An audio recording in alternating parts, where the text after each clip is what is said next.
Before you passively invest a single dollar in real estate, you need to listen to this episode about some of the hidden pitfalls of passive investing. Welcome to Strategy Saturday. I'm Carillo, and today we're going to be discussing the disadvantages of passive real estate investing. Passive real estate investing sounds great, passive income, less time commitment, not having to deal with tenants, but what if I told you it also comes with serious downsides that most people don't discuss? I've been investing passively since 2018, and after years of experience, I've learned the hard way what works and what doesn't.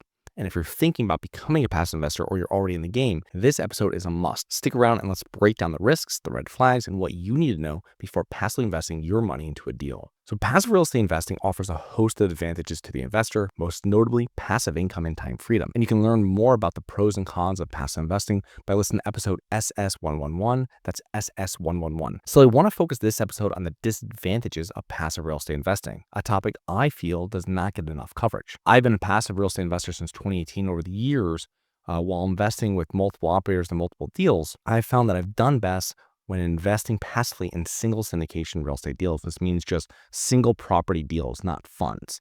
And I once ventured outside of real estate and lost money. So since that time, I specifically focused on real estate deals with seasoned operators, mainly multifamily. And I've tweaked my investment philosophy during my passive investing career to help me become a better passive and active investor. So let's break down some of the disadvantages I have found with passive real estate investing. Number one is minimal control. So passive investors do not have any say in property operations or the execution of the business plan. All decisions, including tenant screening, marketing, property management, and renovations, are made by general partners. Number two is illiquidity.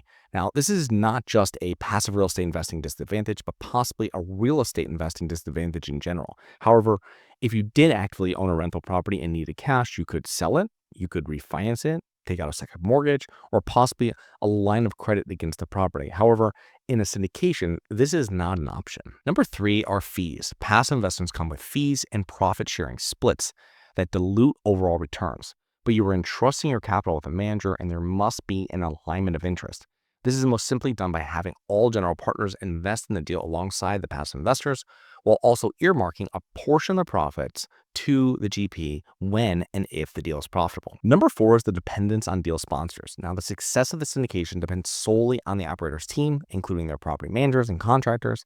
If the operator is experienced and has been active in the market for years, this might be great. However, if the operator is a newer syndicator or new to the market, this can be a dramatic disadvantage to passive investors. Number five is limited transparency. Understanding what documentation, statements, and reports will be shared with investors is crucial to reviewing the progress of the investment. Certain general partners will not be forthcoming with this information, which is a red flag, especially if they initially said they would. When you're deliberating, investing or not, ask how the reporting works, when it happens, and what will be provided. Any lack of transparency makes it difficult to assess the performance of any investment. Number six is fraud. So fraud and Ponzi schemes are always a possibility when you are passive investing. Now, I believe Ponzi schemes are much more probable with open-end funds that stay open for years, allowing people to contribute and withdraw funds throughout the fund's lifetime. That means that you're robbing Peter to pay Paul type of situation. As money comes in regularly, it also goes out regularly. It makes it much more difficult to understand how profitable or how successful the fund is, the investment is. But this becomes much more difficult with a single property syndication deal or a closed-end fund, where money is raised once, it's invested in one or more properties, and there's maybe some distributions, and then at the end of it, the bulk of it comes out. It's much harder to run the Ponzi scheme model with that. However, either way, fraud is always a possibility with passive investments. Now, passive real estate investing can be extremely rewarding, but the passive investor's work is done on the front end when performing due diligence on both the sponsor and the deal. Do not rely on the spray and pray strategy when passive investing. Trusting the operator and understanding the deal is paramount to success as a passive investor. So I hope you enjoyed it. Please remember to rate, review, subscribe, submit comments and potential show topics at globalinvestorspodcast.com. If you're interested in actively investing in real estate, please check out our courses and mentoring programs at syndicationsuperstars.com.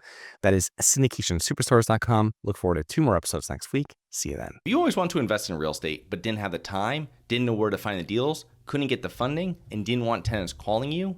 Since 2006, I've been buying income-producing properties in great locations that provide us with consistent passive income while we wait for appreciation in the future and take advantage of tax laws while we're waiting. And unlike your financial advisor, we invest alongside our investors in every property we purchase. Check out investwithharborside.com. If you like the idea of investing in real estate, if you like the idea of passive income, partner with us at investwithharborside.com. That's investwithharborside.com. Nothing in this episode should be considered specific, personal, or professional advice. Any investment opportunities mentioned on this podcast are limited to accredited investors. Any investments will only be made with proper disclosure, subscription documentation, and are subject to all applicable laws. Please consult an appropriate tax, legal, real estate, financial, or business professional for individualized advice. Opinions of guests are their own. Information is not guaranteed. All investment strategies have the potential for profit or loss. The host is operating on behalf of Syndications Superstars LLC exclusively.